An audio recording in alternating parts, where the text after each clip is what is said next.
ಎಲ್ರಿಗೂ ನಮಸ್ಕಾರ. ಇನ್ಫೋಸ್ಟ್ರೀಮ್ ಯೂಟ್ಯೂಬ್ ಚಾನಲ್ಗೆ ಎಲ್ರಿಗೂ ಕೂಡ ಸ್ವಾಗತ.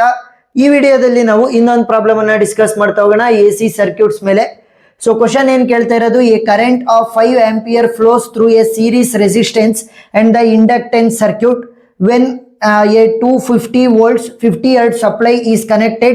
If the voltage across the resistance is 100 volts, then calculate the resistance, voltage across the inductance ಮತ್ತೆ power factor, active power, reactive power. Very easy problem. So solve ಮಾಡ್ತಾ ಹೋಗೋಣ. First ಏನ್ ಮಾಡಬೇಕು, ಗಿವನ್ ಅನ್ನ ಬರ್ಕೊಂತ ಹೋಗ್ಬೇಕು. So solution given. So question ಅಲ್ಲಿ ಏನ್ ಕೊಟ್ಟಿದ್ದಾರೆ ಅದನ್ನ ಬರಿತಾ ಹೋಗಿ, ಅವಾಗ ಅರ್ಧ ಮಾರ್ಕ್ಸ್ ಆದ್ರೂ ಕೂಡ ಕೊಡ್ತಾ ಹೋಗ್ತಾರಲ್ವಾ.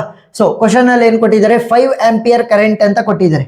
ಕರೆಂಟ್ ವ್ಯಾಲ್ಯೂ ಎಷ್ಟು, 5 ampere flows through A series of the resistance and inductance circuit ಅಂತ ಅಂದ್ರೆ ಅವ್ರು ಕೊಟ್ಟಿರುವಂತದ್ದೇನು, RL ಸರ್ಕ್ಯೂಟ್ ಅನ್ನ ಕೊಟ್ಟಿದ್ದಾರೆ. ಸರಿನಾ, ಅದನ್ನು ಬೇಕಾದ್ರೆ ಬರ್ಕೊಳ್ಳಿ. RL ಸರ್ಕ್ಯೂಟ್ ಅಂತ ಅಂದ್ರೆ ರೆಸಿಸ್ಟೆನ್ಸ್ ಮತ್ತೆ ಇಂಡಕ್ಟೆನ್ಸ್ ಇರುವಂತ circuit. When 250 volts, so voltage ಎಷ್ಟು ಕೊಟ್ಟಿರೋದವರು, 250 volts, 50 hertz. So 50 hertz frequency is equal to 50 hertz. Supply is connected if the voltage across the resistance ಅಂತಂದ್ರೆ ರೆಸಿಸ್ಟೆನ್ಸ್ ಹತ್ರ ಇರುವಂತ ವೋಲ್ಟೇಜ್ ಅವ್ರು ಏನ್ ಹೇಳ್ತಾ ಇರೋದು, VR will be equal to 100 volts ಅಂತ ಹೇಳ್ತಾ ಇದ್ದಾರೆ. ಸರಿನಾ, then calculate the resistance. So resistance ವ್ಯಾಲ್ಯೂನ ನಾನು ಕ್ಯಾಲ್ಕುಲೇಟ್ ಮಾಡಬೇಕು ಫಸ್ಟು. ಸೊ ನಮಗೆ ಗೊತ್ತಿರುವಂತ ಫಾರ್ಮುಲಾ ಏನು, V is equal to IR. ಸರಿನಾ, ಕರೆಂಟ್ ಏನಂತ ಕೊಟ್ಟಿದ್ದಾರೆ, ಕರೆಂಟ್ ಈಸ್ 5 ಆಂಪಿಯರ್. ಆಮೇಲೆ ವೋಲ್ಟೇಜ್ ಎರಡಿದಾವೆ, ಇಲ್ಲಿ ಎರಡರಲ್ಲಿ ಯಾವ್ದು ತಗೋಬೇಕು, ರೆಸಿಸ್ಟೆನ್ಸ್ ವ್ಯಾಲ್ಯೂ ಕಂಡುಹಿಡಿತಿರೋದ್ರಿಂದ ರೆಸಿಸ್ಟೆನ್ಸ್ ಹತ್ರ ಇರುವಂತ ವೋಲ್ಟೇಜ್ ಅನ್ನ ತಗೋಬೇಕು, ದಟ್ ಈಸ್ 100 ವೋಲ್ಟ್ಸ್. ಸೊ ನನಗೆ ರೆಸಿಸ್ಟೆನ್ಸ್ ಮಾತ್ರ ಬೇಕಿರೋದ್ರಿಂದ R will be equal to V divided by I, voltage divided by current ಅಲ್ವಾ. ಯಾಕಂತಂದ್ರೆ ಕರೆಂಟ್ ಈ ಕಡೆ ಬಂದ ತಕ್ಷಣ ಮಲ್ಟಿಪ್ಲಿಕೇಶನ್ ಆಗಿರೋದ್ರಿಂದ ಡಿವೈಸರಿಗೆ ಬಂದ್ಬಿಡುತ್ತೆ. So resistance will be equal to voltage value ಎಷ್ಟಿರೋದು ನಮಗೆ 100 volts. Voltage across the resistance ತಗೋಬೇಕು, 100 divided by current I. So current value ಏನಿದೆ 5. ಸೊ 100 ಡಿವೈಡೆಡ್ ಬೈ 5 ಅಂತಂದ್ರೆ 20 ಓಮ್.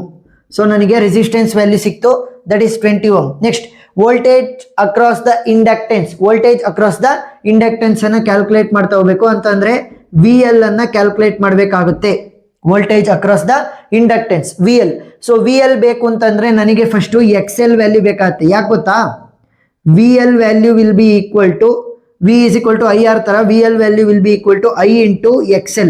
ಗೊತ್ತಾಯ್ತಾ, I ಇಂಟು XL. R ಅನ್ನ ಯೂಸ್ ಮಾಡಬಾರ್ದು, ವೋಲ್ಟೇಜ್ ಅಕ್ರಾಸ್ ದ ಇಂಡಕ್ಟೆನ್ಸ್ ಅನ್ನ ಕಂಡುಹಿಡಿಬೇಕಾದ್ರೆ XL ಅನ್ನ ಯೂಸ್ ಮಾಡ್ಬೇಕು. ಸೊ XL ವ್ಯಾಲ್ಯೂನ ಯಾವ ರೀತಿ ಕಂಡುಹಿಡಿತೀವಿ, Z will be equal to root of R square plus XL square. But ನನಗೆ Z ವ್ಯಾಲ್ಯೂ ಕೂಡ ಗೊತ್ತಿಲ್ಲ. ಸೊ Z ಏನಾಗಿರುತ್ತೆ, Z will be equal to V divided by I. ಸರಿನಾ, Z value will be equal to V divided by I. ಈ ಫಾರ್ಮುಲಾನ use ಮಾಡ್ಬೋದು. So voltage ಎಷ್ಟಿರೋದು ನಮಗೆ, ಟೋಟಲ್ 250 ವೋಲ್ಟೇಜ್ ಇದೆ. ವೋಲ್ಟ್ ಡಿವೈಡೆಡ್ ಬೈ ಕರೆಂಟ್ ಎಷ್ಟು ಕೊಟ್ಟಿರೋದು 5.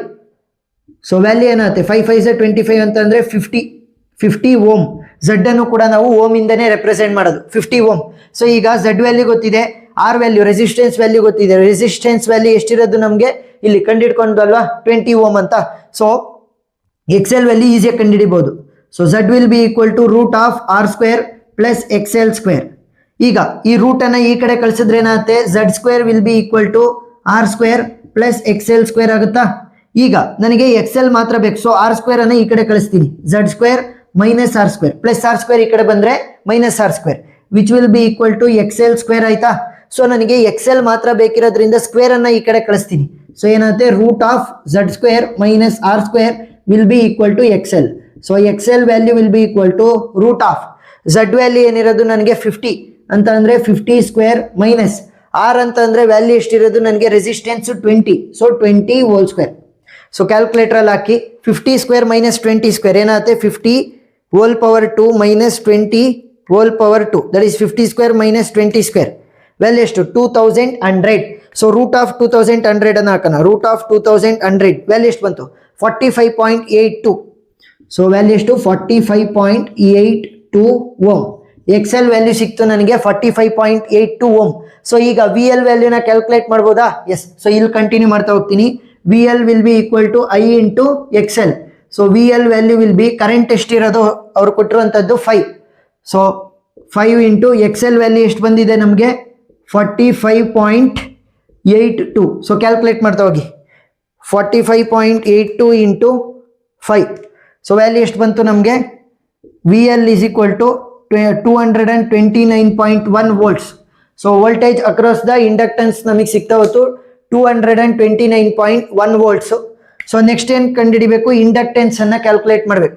ಸೊ ನಮಗೊಂದು ಫಾರ್ಮುಲಾ ಗೊತ್ತಿದೆ, ಏನು? XL will be equal to 2πfl ಅಂತ, ಸರಿನಾ? XL will be equal to 2πfl. ಈಗ ನನಗೆ ಇಂಡಕ್ಟೆನ್ಸ್ ಎಲ್ ವ್ಯಾಲ್ಯೂ ಮಾತ್ರ ಬೇಕು. So XL whole divided by 2πf ಆಗುತ್ತಾ? 2πf ಅನ್ನ ಈ ಕಡೆ ಕಳಿಸಿದ್ರೆ ಸೊ ಎಲ್ ಮಾತ್ರ ಉಳ್ಕೊಂತು. So L value will be equal to XL value.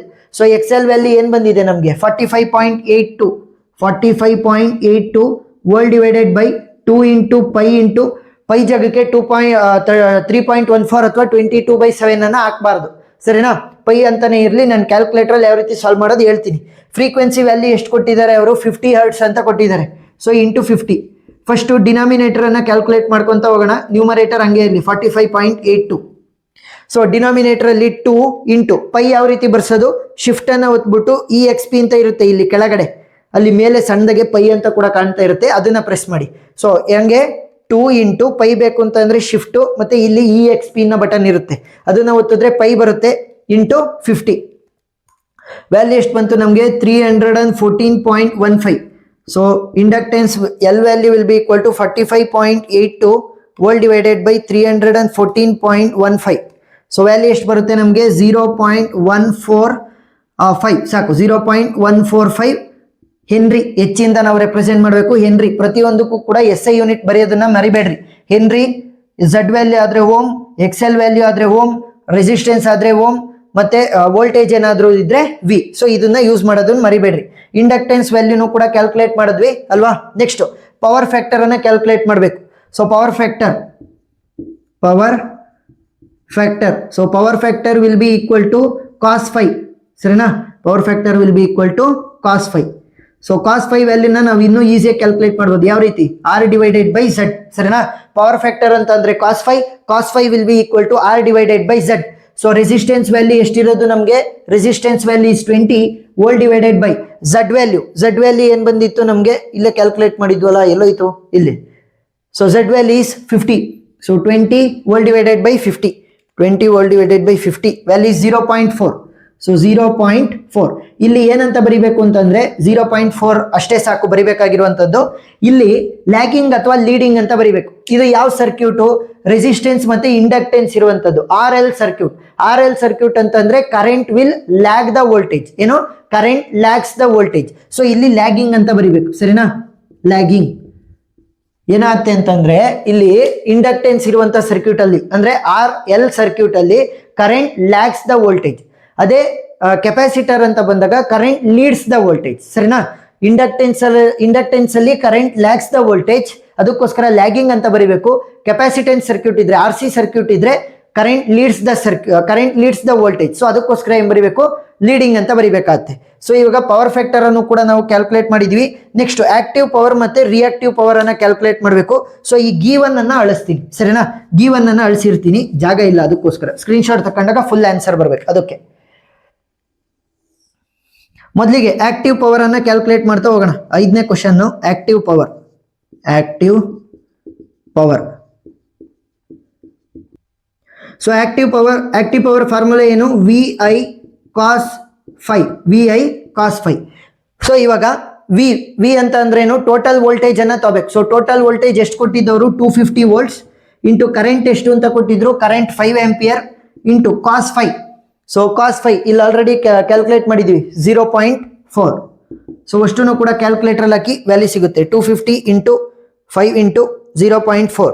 So 250 into 5 into 0.4 ಅಂತಂದ್ರೆ it is equal to 500 watts. Power ಆಗಿರೋದ್ರಿಂದ ವ್ಯಾಟ್ಸ್ ಇಂದ ರೆಪ್ರೆಸೆಂಟ್ ಮಾಡ್ಬೇಕು. ನೆಕ್ಸ್ಟ್ 6ನೇ ಕ್ವಶನ್ ಏನು? Reactive power.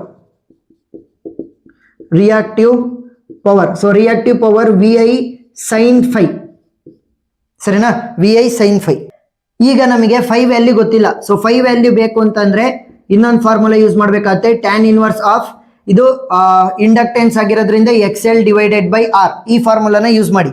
XL by R ಅಂತಂದ್ರೆ XL by R. So XL value ಏನ್ ಬಂದಿದೆ? 45.82 82 whole divided by R. So resistance ಎಷ್ಟಿರೋದು ನಮಗೆ, ರೆಸಿಸ್ಟೆನ್ಸ್ ಈಸ್ 20. ಸೊ ವ್ಯಾಲ್ಯೂ ಎಷ್ಟು 2.291. ಸೊ ಇಲ್ಲಿ ಹಾಕಿ 2.291. ಟ್ಯಾನ್ ಇನ್ವರ್ಸ್ ಯಾವ ರೀತಿ ಬರ್ಸೋದು, ಶಿಫ್ಟ್ ಅನ್ನ ಒತ್ತಿ ಟ್ಯಾನ್ ಅನ್ನ ಒತ್ತಿ ಅಷ್ಟೇ, ಸಿಂಪಲ್. ಏನು, ಶಿಫ್ಟ್ ಅನ್ನ ಒತ್ತಿ ಟ್ಯಾನ್ ಅನ್ನ ಒತ್ತಿದ್ರೆ ಟ್ಯಾನ್ ಇನ್ವರ್ಸ್ ಬರುತ್ತೆ. Tan inverse of 2.291. So value ಎಷ್ಟು ಬರುತ್ತೆ, 66.41 ಬರ್ತಾ ಹೋಗುತ್ತೆ. 66.41 5 ವ್ಯಾಲ್ಯೂ, ಸರಿನಾ. ಸೊ ಇಲ್ಲಿಗೆ ಪ್ಲೇಸ್ ಮಾಡ್ತಾ ಹೋಗಿ. So we value is 250 into current value is 5 into sine 5 value ಎಷ್ಟಿದೆ 66.41. ಸೊ ಕ್ಯಾಲ್ಕುಲೇಟರ್ ಹಾಕಿದ್ರೆ 250 into 5 into sine 66.41. So value ಎಷ್ಟು ಬರುತ್ತೆ ನಮಗೆ 1145.54, ಸರಿನಾ. ಇಲ್ಲಿ ನಮಗೆ ಸೈನ್ 5 ಅಂತ ಬಂದಾಗ ಕಾಸ್ 5 ವ್ಯಾಲ್ಯೂ ಗೊತ್ತಿತ್ತು, ಬಟ್ ಇಲ್ಲಿ 5 ವ್ಯಾಲ್ಯೂನ ಕಂಡುಹಿಡಿಯಲೇಬೇಕು. ಯಾಕಂತಂದ್ರೆ ಸೈನ್ 5 ಇರೋದು, ಸೈನ್ ಇಂಟು 5 ಮಾಡಬೇಕು. ಸೊ 5 ವ್ಯಾಲ್ಯೂ ಯಾವ ರೀತಿ ಕ್ಯಾಲ್ಕುಲೇಟ್ ಮಾಡೋದು, tan inverse of XL by R. So ಇಷ್ಟನ್ನ ಬರೆದ್ರೆ ನಿಮಗೆ ಫುಲ್ ಮಾರ್ಕ್ಸ್ ಸಿಗ್ತಾ ಹೋಗುತ್ತೆ. ಸ್ಕ್ರೀನ್ ಶಾಟ್ ತಗೊಂಡ್ರಿ, ನಾನು ಸೈಡ್ಗೆ ಹೋಗ್ತೀನಿ. ಏನೇ ಡೌಟ್ ಇದ್ರೂ ಕೂಡ ಕಮೆಂಟ್ ಸೆಕ್ಷನ್ ಅಲ್ಲಿ ತಿಳಿಸಿ, ನಾನು ಕ್ಲಾರಿಫೈ ಮಾಡ್ತಾ ಹೋಗ್ತೀನಿ. ಎಕ್ಸ್ಟ್ರಾ ಪ್ರಾಬ್ಲಮ್ಗಳ ವಿಡಿಯೋ ಲಿಂಕ್ ಡಿಸ್ಕ್ರಿಪ್ಷನ್ ಅಲ್ಲಿ ಇರುತ್ತೆ, ನೀವು ನೋಡ್ಬೋದು. ಪ್ಲೇ ಲಿಸ್ಟ್ ಅನ್ನ ಕೊಟ್ಟಿರ್ತೀನಿ. ಸೊ ವಿಡಿಯೋ ಇಷ್ಟ ಆಗಿದ್ರೆ ಸಬ್ಸ್ಕ್ರೈಬ್ ಮಾಡಿ, ಸಪೋರ್ಟ್ ಮಾಡೋದನ್ನ ಮರಿಬೇಡಿ. Thank you for watching.